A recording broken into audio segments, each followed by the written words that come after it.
Everyone, আসসালামু আলাইকুম। Welcome back to my channel view with Alia. আশা করছি আপনারা যে যেখানে আছেন সুস্থ আছেন, ভালো আছেন এবং নিরাপদে আছেন। আজকে নতুন একটা ব্লগ আপনাদের সাথে শেয়ার করছি। এখন হচ্ছে দুপুরবেলা, বাইরে ঝলমলে রোদ উঠেছে, অথচ কে বলবে সারা সকাল জুড়ে শুধু বৃষ্টি আর বৃষ্টি ছিল।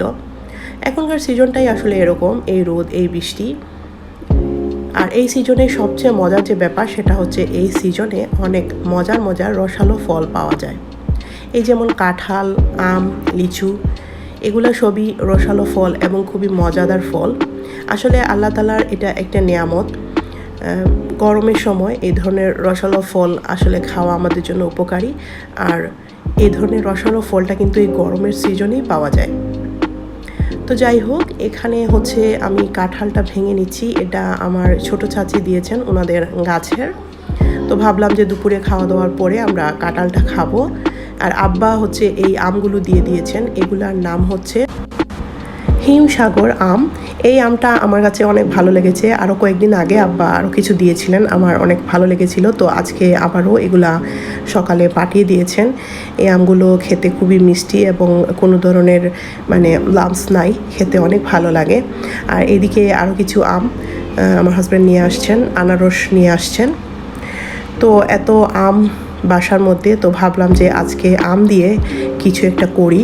তো আজকে আমি আমের 3 ধরনের ঠান্ডা আপনাদের সাথে শেয়ার করব, কিভাবে আমি 3 ধরনের ঠান্ডা বানাই। এগুলা আসলে বেসিক্যালি জুসই বলা যেতে পারে, এক এক ফ্লেভারের বা এক ধরনের জুস।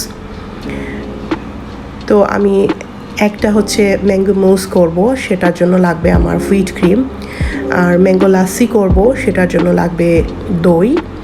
আর হচ্ছে একটা মিল্কশেক করব। মিল্কশেকটার জন্য তো অবভিয়াসলি মিল্ক লাগবেই। তো আজকে হচ্ছে আমি 3 ধরনের জুসই করব। তো সেই জন্য আমি আমগুলো কেটে নিচ্ছি। তো প্রত্যেকটা জুসের জন্যই আমার কিন্তু আমের যে একদম পিউরিগুলো থাকে সেগুলো লাগবে। তো সেই জন্য আমি আমগুলো এভাবে কেটে নিচ্ছি। তো এভাবে আম কাটা আসলে আগে ছোটোবেলা টিভিতে দেখতাম, যে কোনো ম্যাঙ্গোর যে অ্যাডগুলো হতো সেগুলোতে দেখাতো। তো মনে হতো যে কিভাবে এই আমগুলা কাটে। তো পরে একদিন আমার ছোট চাচি দেখালেন কিভাবে উনি এটা কাটেন। তো আমি এভাবে আম কাটা আমার ছোট চাচির কাছ থেকে শিখেছি। উনি এভাবে আম কেটে আমাদেরকে খাওয়াতেন। তো অনেক সুন্দর লাগছে, টিভির সেই অ্যাডের আমগুলোর মতোই কিন্তু লাগছিল। তো যাই হোক, এখন আমি এই আমগুলোকে একটা ব্লেন্ডারের জাগে নিয়ে নিচ্ছি। এগুলোকে আমি একদম ব্লেন্ড করে নেব। তো এখানে আমি মাঝারি সাইজের 2টা হিমসাগর আম নিয়েছি। এগুলা অনেক মিষ্টি, সেজন্য নিলাম এটা, যাতে চিনির পরিমাণটাও এখানে কম লাগে। তো এখানে মাঝারি সাইজের 2টা আম আমি আগে টুকরোগুলো এখানে ব্লেন্ডারের জাগে নিয়ে তারপর এটাকে ব্লেন্ড করে নেব। ব্লেন্ড করে নেওয়ার পরে যদি কেউ এটার মধ্যে এটাকে ছেঁকে নিতে চান তাহলে ছেঁকে নিতে পারবেন। তবে আমি যে আমগুলো ব্লেন্ড করছি এগুলা ছাকার আসলে কোনো প্রয়োজন ছিল না, আমগুলোর মধ্যে কোনো লাম্পস ছিল না। তো প্রথমেই আমি যে আমের ঠান্ডাটা বানাচ্ছি সেটা হচ্ছে ম্যাঙ্গো মুস। ম্যাঙ্গো মুসটা করার জন্য আমার হুইট ক্রিম লাগবে। তো এখানে আমি হুইট ক্রিম নিয়ে নিচ্ছি। তো এই বাটিটা আমি কিছুক্ষণ ফ্রিজে রেখেছিলাম ঠান্ডা হওয়ার জন্য। আর এখানে গলানো হুইট ক্রিম প্রায় 1 কাপের মতো দিয়ে এটাকে আমি একটা ইলেকট্রিক হুইস্ক দিয়ে ভালো করে বিট করে নিচ্ছি, একটু ফোমি টাইপের যেন হয় সেই জন্য। এখন আমি এর মধ্যে 1 টেবিল চামচ কনডেন্স মিল্ক দিচ্ছি। আমি আর এখানে চিনি ব্যবহার করছি না, আমটা এমনিতেই অনেক মিষ্টি আর হুইট ক্রিমের মধ্যে কিছুটা মিষ্টি ভাব থাকে। তো হুইট ক্রিমটা এখন আমার ভালো করে বিট করা হয়ে গেল। এখন একটা স্প্যাচুলা দিয়ে এটার ধারগুলো একটু পরিষ্কার করে নিচ্ছি। এখন এটা এক সাইডে রেখে দেব।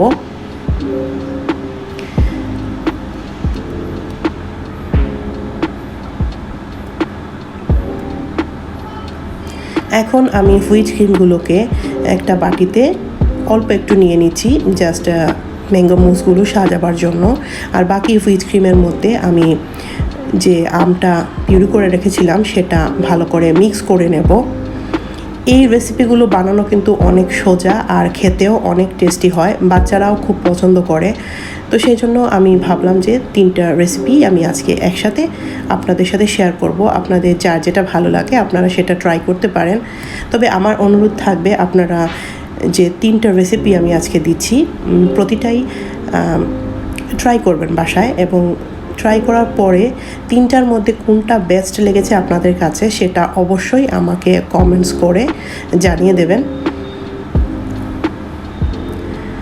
তো ম্যাঙ্গোটা ভালো করে মিক্স করে নেওয়ার পরেও আমার কাছে মনে হলো যে একটু ইলেকট্রিক বিটার দিয়ে এটাকে মিক্স করে নেই, তাহলে হয়তো জিনিসটা আরেকটু ভালো হবে।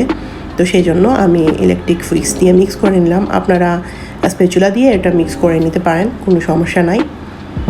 তো এটা কালারটা আমার কাছে একটু কম মনে হলো, তো সেই জন্য আমি এখানে একটু অরেঞ্জ কালার দিয়ে দিচ্ছি, দিয়ে এটাকে আবারও এর সাথে মিক্স করে নিচ্ছি।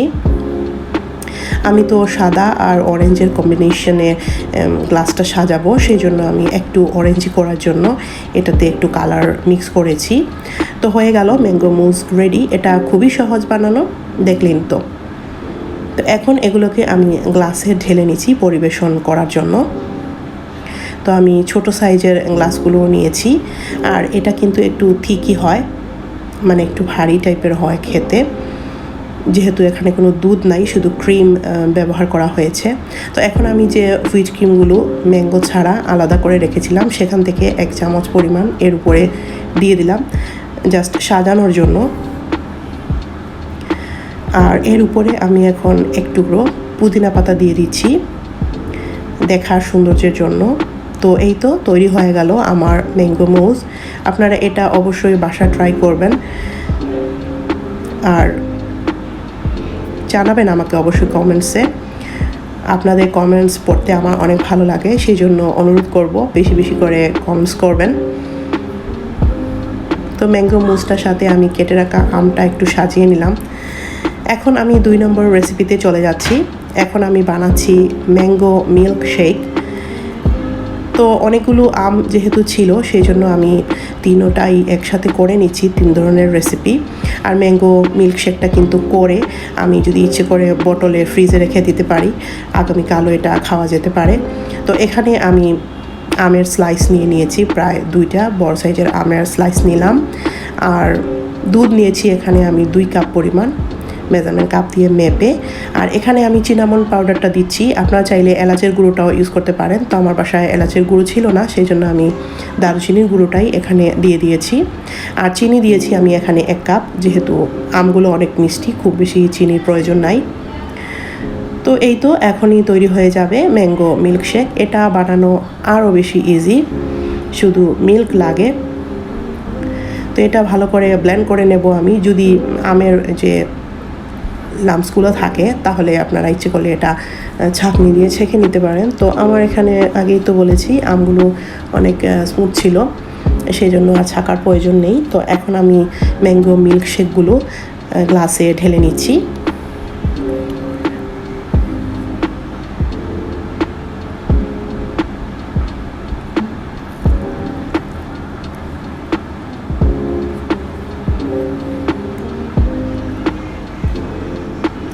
তো ম্যাঙ্গো মিল্কশেকটা আসলে সাজানোর জন্য আমি কিছুই পাচ্ছিলাম না, পরে এই ছাতাগুলো দিয়েই এটাকে ডেকোরেশন করে ফেলেছি। তো এখন আমি 3 নম্বর রেসিপিতে চলে আসছি। এটা হচ্ছে ম্যাঙ্গো লাসসি। এটাও অনেক টেস্টি এবং খুবই সহজ করা। এটা অবশ্যই আপনারা বাসায় ট্রাই করবেন, এবং আমি তো আগেই বলেছি আপনারা 3টাই বাসায় ট্রাই করবেন, এবং কোনটা বেস্ট লেগেছে সেটা অবশ্যই আমাকে কমেন্টসে জানাবেন। তো এখন আমি এখানে 2 কাপ পরিমাণ কেটে রাখা ম্যাঙ্গো নিয়ে নিয়েছি, আর হচ্ছে এখানে দই নিচ্ছি। আমি এখানে মিষ্টি দইটা নিচ্ছি, আপনারা চাইলে এখানে টক দই ইউজ করতে পারেন, সেক্ষেত্রে চিনিটা একটু বুঝে শুনে দিতে হবে। তো এখানে আমি মেজারমেন্ট কাপ দিয়ে মেপে 2 কাপ পরিমাণ হচ্ছে মিষ্টি দইটা নিয়ে নিয়েছি। এখন আমি এখানে দুধ দিচ্ছি। আমি খুবই ঠান্ডা, ফ্রিজের যে ঠান্ডা দুধটা থাকে সেটা দিচ্ছি। এখানে 2 কাপ পরিমাণ দুধ দিয়ে দিয়েছি। আপনারা চাইলে এখানে ঠান্ডা পানি বা আইস কিউবও ইউজ করতে পারেন। তো দুধটা দিলে কিন্তু আরেকটু টেস্টি হয় সেই জন্য। আর এখানে আরেকটু টেস্টি করার জন্য আমি 2 টেবিল চামচ গুঁড়ো দুধ দিয়ে দিচ্ছি। আর চিনি দিচ্ছি এখানে প্রায় 2 টেবিল চামচের মতো, খুব বেশি চিনি লাগবে না। আর 1 চিমটি পরিমাণ লবণ এখন দিয়ে দিলাম। এখন সব কিছুকে একসাথে ব্লেন্ডারে ব্লেন্ড করে নেব, তাহলেই তৈরি হয়ে যাবে আমার খুবই মজাদার ম্যাঙ্গো লাসি। এখানে আরেকটা কথা বলে রাখা প্রয়োজন, ম্যাঙ্গো লাসিটা যদি আপনারা খুব বেশি ঘন চান তাহলে এই মেজারমেন্টেই রাখতে পারেন, আর যদি আরেকটু পাতলা চান তাহলে এখানে আরেকটু দুধ বা পানি ব্যবহার করলেই কিন্তু লাসিটা যথেষ্ট পাতলা হয়ে যাবে। তো এখন আমি লাসিটা ব্লেন্ড করে নিলাম, এবারে এগুলোকে গ্লাসে ঢেলে নেব পরিবেশন করার জন্য।